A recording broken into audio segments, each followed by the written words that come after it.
नमस्कार। दूरदर्शन के इस कार्यक्रम कैंपस में आपका स्वागत है। इस कार्यक्रम में हम शिक्षण संस्थानों में जाते हैं, वहाँ के स्टूडेंट्स और फैकल्टी से किसी एक विषय पर चर्चा करते हैं। आज हम आए हुए हैं केंद्रीय तसर अनुसंधान एवं प्रशिक्षण संस्थान और हम एक ऐसे विषय पर आज चर्चा करेंगे जो हमारी संस्कृति, अर्थव्यवस्था और उद्योग जगत को एक नई दिशा दे रहा है। हम बात करेंगे सेरीकल्चर की, जो रेशम उत्पादन के लिए रेशम कीट पालने की प्रक्रिया है।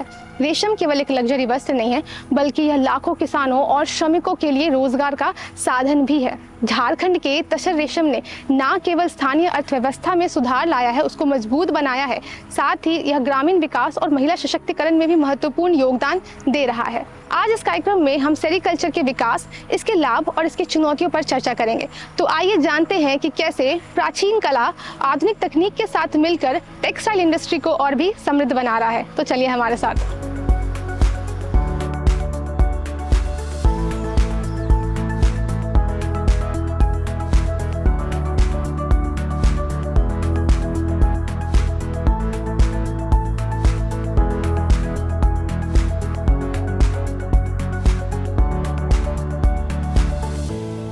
इस संस्थान के किसी हालिया नवाचार या फिर अभी आपने कोई ऐसा शोध किया हो जो तसर रेशम उत्पादन को और भी ज़्यादा प्रभावित कर रहा है?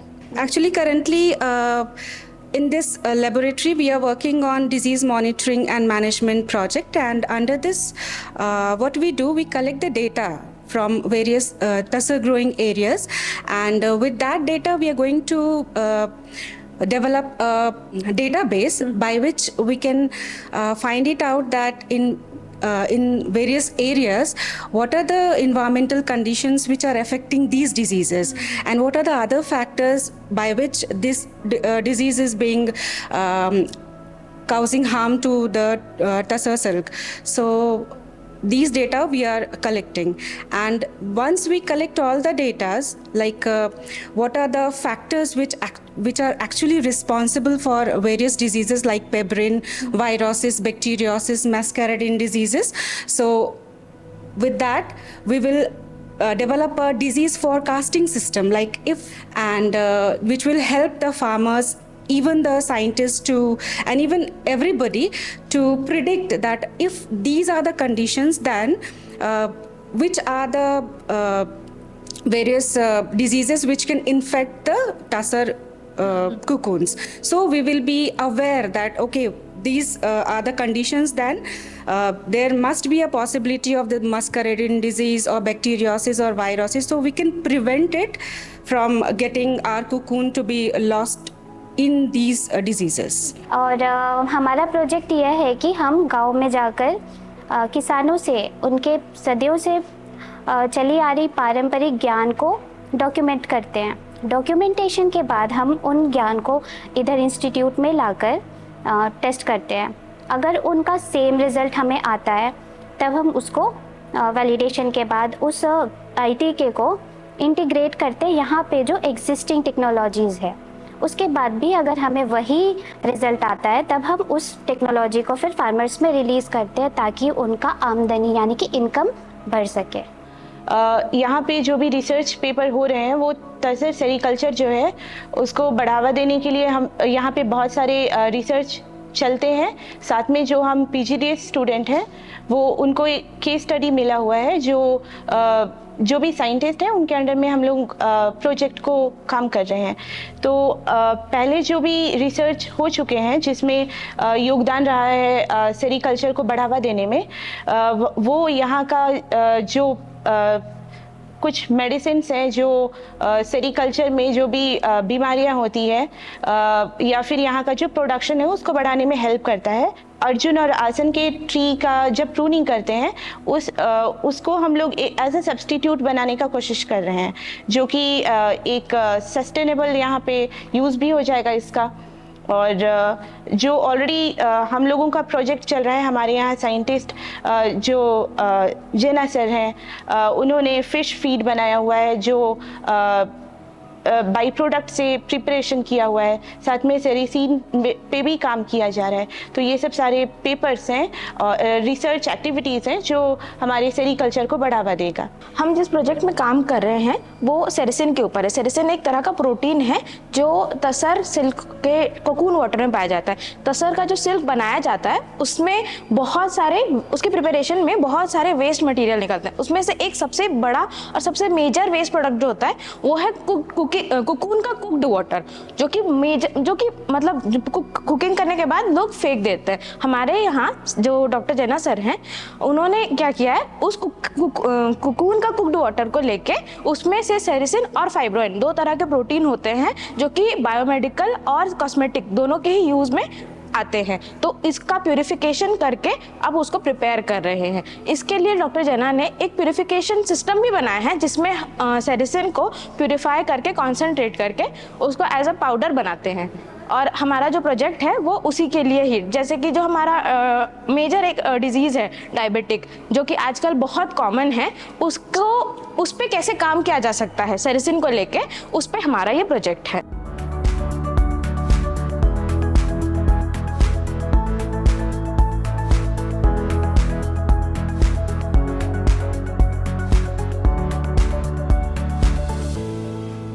झारखंड तसर सिल्क के उत्पादन में एक बहुत ही महत्वपूर्ण काम करता है। तो झारखंड की जो जलवायु है, जो यहाँ का ट्रेन है, वो कैसे इसके उत्पादन को प्रभावित करता है? जैसे कि आप बोले, झारखंड जो है सबसे ज़्यादा तसर प्रोडक्शन में अगर कोई स्टेट अपना अहमियत रखता है तसर का प्रोडक्शन में, तो वो झारखंड है। क्योंकि झारखंड में जो झारखंड की जलवायु है वो उपोष्ण कटिबंधीय जलवायु है, और ये जो जलवायु है वो तसर सिल्कवॉर्म के ग्रोथ के लिए बहुत ही ज़्यादा फेवरेबल है। तो प्रॉपर टेम्परेचर, ह्यूमिडिटी बहुत ज़्यादा मायने रखती है तसर के ग्रोथ के लिए, तसर के लार्वा के ग्रोथ के लिए।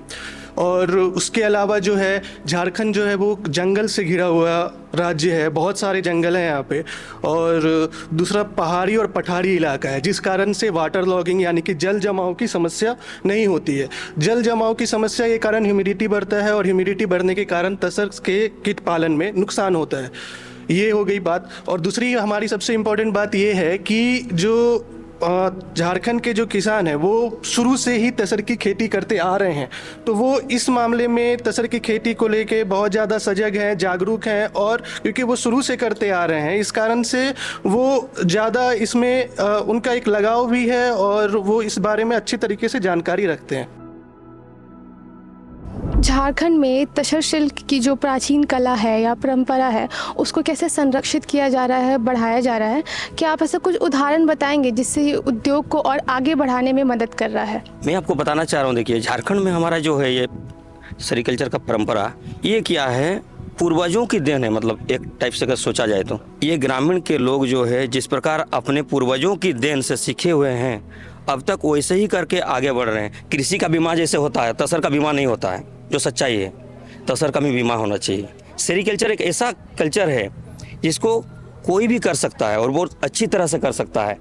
और मैं बताना चाह रही हूँ झारखंड के ट्रेडिशनल आर्ट के बारे में, जो सोहराय और कोहबर है, जिसको जीआई टैग मिला हुआ है। और हम लोग इसको तसर के कपड़ों में बुनते हैं, और ये हम हमारे देश में और नेशनल और इंटरनेशनल लेवल में इसको हम प्रमोट करना चाह रहे हैं, और इससे हमारे झारखंड के प्रकृति को हम बचा सकते हैं।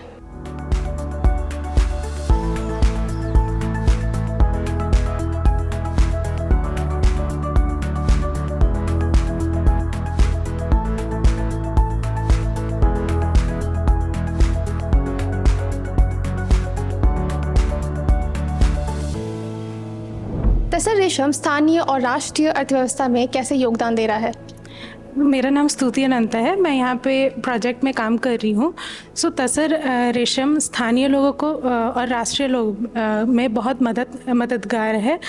तसर रेशम यहाँ के महिलाएं काफ़ी जुड़ी हुई हैं तसर से, और वो कीट पालक करके और सिल्क का उत्पाद करके वो अपना काफ़ी घर चला रही है। बहुत से गरीब परिवार है जिसमें तसर काफ़ी योगदान दे रहा है। और भारत एक कृषि प्रधान देश है जिसमें कि तसर काफ़ी मददगार, तसर ही नहीं बाकी सिल्क भी काफ़ी मददगार साबित होता है। इंडिया में अराउंड 1.3 मेट्रिक टन तसर सिल्क का प्रोडक्शन हो रहा है, जो कि बाहर भी एक्सपोर्ट हो रहा है और भारत की अर्थव्यवस्था को बढ़ाने में मदद कर रहा है। ये जो हमारा रेशम का जो तसर का जो रेशम का जो खेती होता है वो सिर्फ हमारा भारत में ही होता है, तो इसका चाहत विदेश में बहुत ज़्यादा होता है।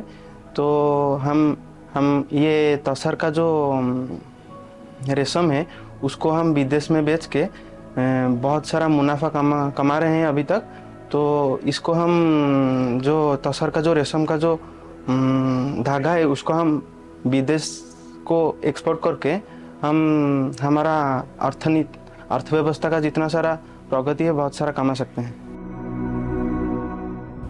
तसर सिल्क के उत्पादन में जो झारखंड के ग्रामीण किसान हैं या महिलाएं हैं वो किस तरीके से अपना योगदान दे रहे हैं और इससे उनके जीवन में क्या परिवर्तन आ रहा है? आजकल तो किसान और महिलाओं के ज़्यादा योगदान है टसर में। जैसे कि कई किसान होते हैं जो अनपढ़ होते हैं और झारखंड में वन के मात्रा ज़्यादा है, जिसमें कि जैसे कि टसर होस्ट प्लांट मतलब अर्जुनासन का मात्रा ज़्यादा होता है, जिसके कारण वो किसान इधर टसर उत्पादन ज़्यादा कर सकते हैं। और आजकल महिलाओं को भी ज़्यादा योगदान मिलता है टसर में, जैसे कि कीट पालन से कर सकते हैं, रीलिंग कर सकते हैं, धागा निकल सकते हैं। ये सब सुविधा सिर्फ टसर में अवेलेबल होता है। जैसे कि किसान अलग प्रकार के कृषि भी कर सकते हैं, मगर यहाँ का जलवायु टसर के लिए ज़्यादा उपलब्ध होता है, इसीलिए किसान और महिला टसर के लिए ज़्यादा अपना टाइम देते हैं और ये उत्पादन करते हैं।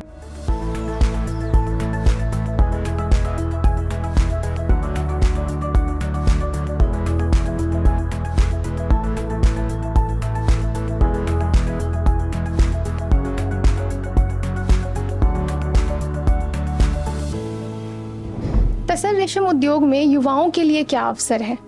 ये सेरिकल्चर स्टडी करने के बाद, ट्रेनिंग करने के बाद अगर कुछ फॉर एग्जांपल काम नहीं मिल रहा है तो उसका खुद का प्राइवेट का बिजनेस स्टार्ट कर सकता है, या फिर उस फार्मिंग भी कर सकते हैं, क्योंकि सेरिकल्चर में बहुत सारा अपॉर्चुनिटी है।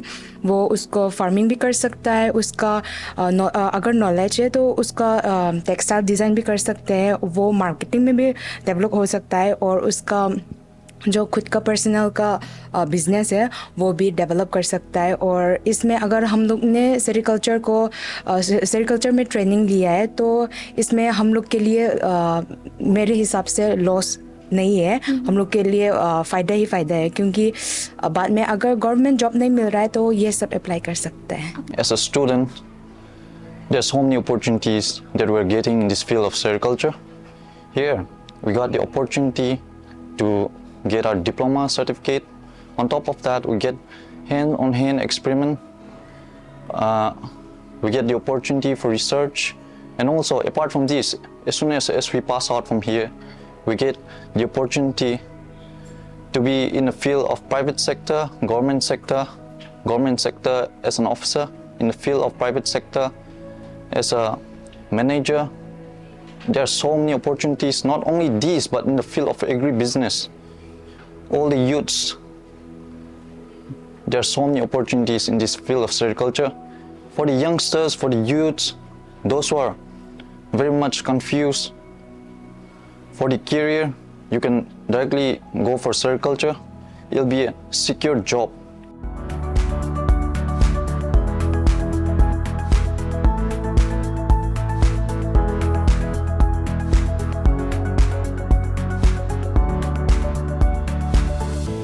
रेशम उत्पादन में कौन कौन सी चुनौतियां हैं और इसका क्या समाधान हो सकता है?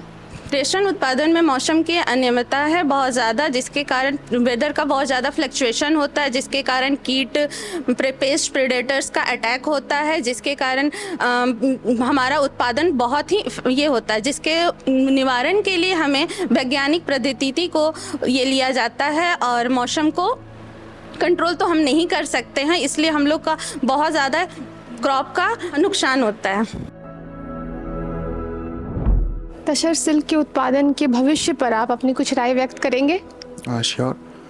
The future of silk production in India in regional and national level are very promising. The variety of production techniques, technological advancement and adoption of their instrumentation helps the production work to grow and provide many empowerment to women and youngsters so they can build their future and have an occupation to carry on. The production basically is growing in a very good rate and getting recognition all over the India and in international levels. The various byproducts we get from the production and during the processing also helps in many ways and many scientific advancements. So the production prospect of silk in India is very promising.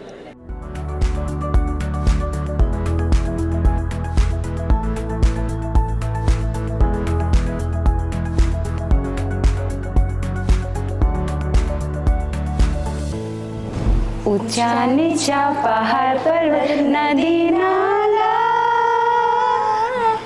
हरे हमर छोटा नागपुर काले भूल गेले संगी काले छोड़ देले संगी आसाम भूटान हरी हरी चाय के बगान काले भूल गेले संगी काले छोड़ देले संगी आसाम भूटान हरी हरी चाय के बगान Sanalaybak Manipur, Manipur, Sanalaybak Manipur, Manipur, Koloy Nangi Manipur, Manipur, Koloy Nangi Manipur, Manipur, Lai Janungi Mani, Naraki Lairang, Lai Janungi Mani, Naraki Lairang, Piktak na mangal chau bini.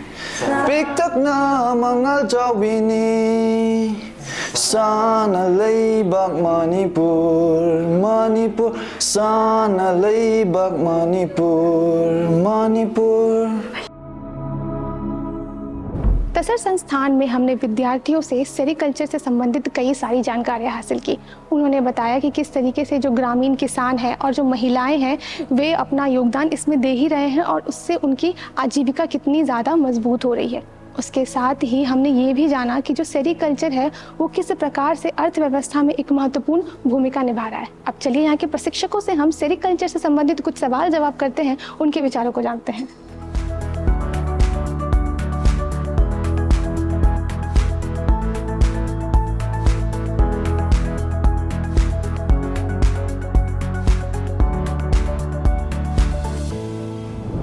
संस्थान 1964 से रांची से एस्टैब्लिशमेंट हुआ है।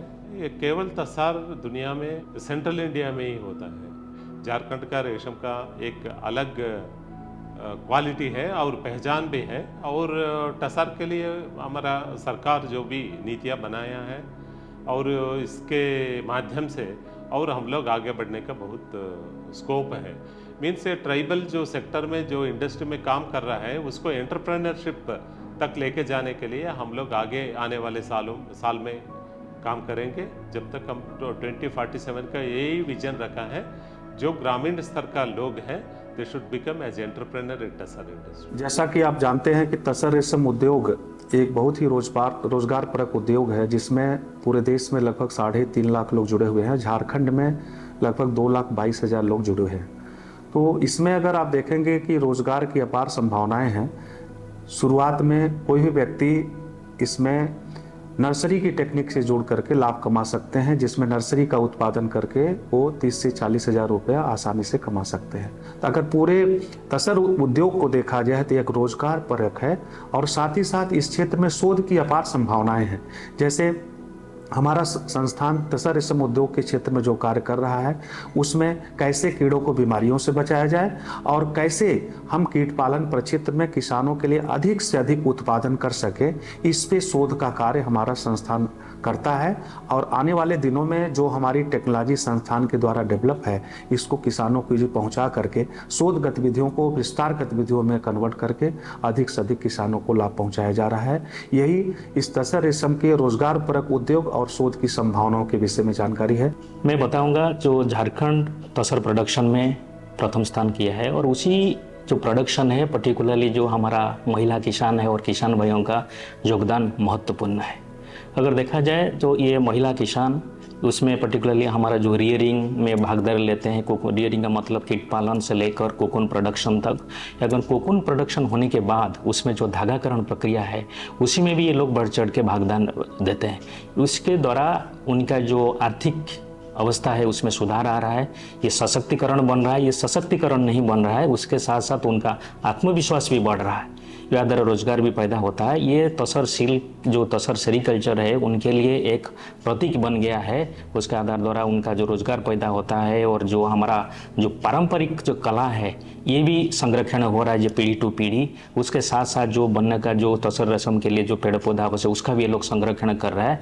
इसके द्वारा किसान एवं जो हमारा महिला सशक्तिकरण ये तसर खेती से हो रहा है। जो भी हमारे यहाँ PGDS है या दूसरे पिछड़ती हैं उनको हम जो है एंटरप्रेन्योरशिप का भी ज्ञान देते हैं कि कैसे वो भविष्य में जाके यहाँ से सीख के वो अपना एंटरप्रेन्योरशिप भी जो है खड़ा कर सकते हैं, चाहे वो नर्सरी के क्षेत्र में हो, चाहे वो सीड पैदा करने के क्षेत्र में हो, चाहे वो रियरिंग के क्षेत्र में हो, चाहे वो पोस्ट कोकून के क्षेत्र में हो, चाहे वो बाई प्रोडक्ट के क्षेत्र में हो। बाई प्रोडक्ट के क्षेत्र में भी जो है यहाँ पे जो पिछड़ार्थी हैं वो अपना एंटरप्रेन्योरशिप जो है इन भविष्य में इन फ्यूचर में वो खड़ा कर सकते हैं।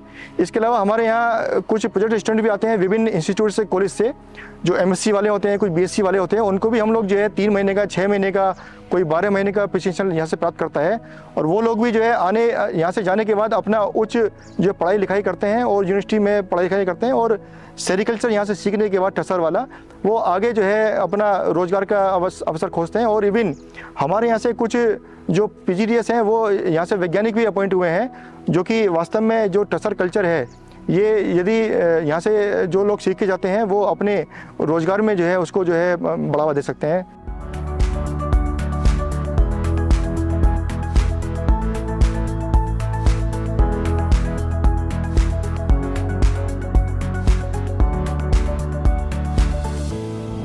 हमारा तसर हरा हरा भेस बना के कीड़े इसके मन को लुभाते, सुंदर सुंदर इसके कोसे रंग बिरंगे खोल बनाते।